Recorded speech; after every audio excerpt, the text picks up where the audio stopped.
আজকে মাননীয় প্রধানমন্ত্রী অত্যন্ত ব্যস্ত সময় কাটিয়েছেন। আজকে মাননীয় প্রধানমন্ত্রী বেইজিং নিবাস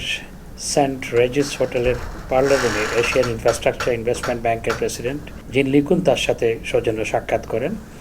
এবং সাক্ষাৎকালে মাননীয় প্রধানমন্ত্রী বাংলাদেশকে ইনফ্রাস্ট্রাকচার বিল্ড আপের ক্ষেত্রে, আমাদের জলবায়ু খাতে এবং বিশেষ করে আমাদের উপকূলব্যাপী যে মাননীয় প্রধানমন্ত্রীর নেতৃত্বে যে জনগণকে যে জলবায়ু সহিষ্ণু ঘর নির্মাণ করা হচ্ছে, সেই ক্ষেত্রে বাংলাদেশে নদীগুলোকে ড্রেজিং করার ক্ষেত্রে অর্থায়নের জন্য তিনি আলোচনা করেন এবং তিনি বলেন যে এশিয়ান ইনফ্রাস্ট্রাকচার ব্যাংক সেটি বাংলাদেশের ক্ষেত্রে অত্যন্ত গুরুত্বপূর্ণ ভূমিকা পালন করছে এবং ভবিষ্যতে আমাদের উন্নয়ন অভিযাত্রায় এবং আমাদের যে স্বপ্নের বাস্তবায়ন 2041 সাল নাগাদ বাংলাদেশকে একটি উন্নত সমৃদ্ধ রাষ্ট্রে রূপান্তরিত করার ক্ষেত্রে এশিয়ান ইনফ্রাস্ট্রাকচার ব্যাংক গুরুত্বপূর্ণ ভূমিকা পালন করতে পারে এবং তিনি এশিয়ান ইনফ্রাস্ট্রাকচার ব্যাংকের প্রেসিডেন্টকে অনুরোধ জানান যাতে তাদের যে লোনের যে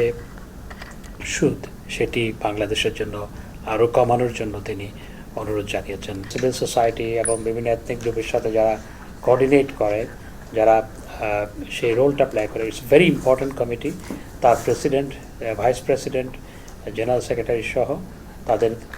দলের এই উচ্চ পর্যায়ের প্রতিনিধিদের সাথে মাননীয় প্রধানমন্ত্রী দ্বিপাক্ষিক বৈঠকে মিলিত হন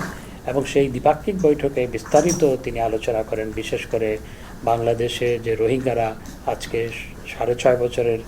বেশি সময় ধরে রোহিঙ্গারা আশ্রয় গ্রহণ করেছে এবং মায়ানমার এখনও তাদের যে ফেরত নিয়ে যাচ্ছে না, সেই বিষয়টি অত্যন্ত গুরুত্ব সহকারে আলোচনা করেন এবং মায়ানমার যাতে রোহিঙ্গাদের ফেরত নিয়ে যায় সেজন্য চায়নার সহযোগিতা কামনা করেন এবং প্রত্যুত্তরে সিপিপিসিসির প্রেসিডেন্ট তিনি বলেছেন যে এই ক্ষেত্রে মায়ানমার এবং বাংলাদেশের ক্ষেত্রে আলোচনার ক্ষেত্রে চায়না ফ্যাসিলিটেটরের কাজ করবে এবং তাদের পক্ষে যতটুকু সম্ভব তারা মায়ানমার সাথে আলাপ আলোচনা করে যাতে রোহিঙ্গাদের প্রত্যাবাসন শুরু হয় সে ব্যাপারে তারা যতটুকু সম্ভব, সর্বোচ্চ যতটুকু সম্ভব সেই সহায়তা তারা করবেন বলে জানিয়েছেন।